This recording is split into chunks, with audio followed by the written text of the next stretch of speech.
আগামী দিনে ইসলামী ছাত্র শিবির যত দূর এগিয়ে যাবে, বাংলাদেশ তত দূর এগিয়ে যাবে।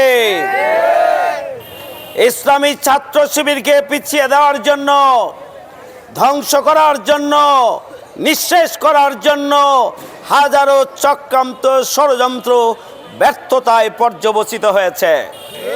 উন্নয়নের জন্য, অগ্রগতির জন্য, শিক্ষাঙ্গনে শিক্ষার পরিবেশ নিশ্চিত করার জন্য তারা নিজেদের জীবন দিয়েছে, কারোর সাথে আপোষ করেননি।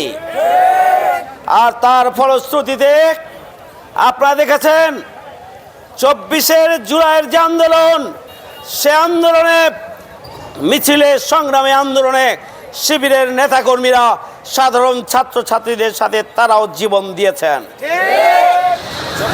এই জনপদ কখনোই ভালো পথ ছিল না। এই সংকটময় পথ পেরিয়ে 234 প্লাস শহীদের জীবনের বিনিময়ে আমরা আজকে একটি সুন্দর একটি সময় পার করছি।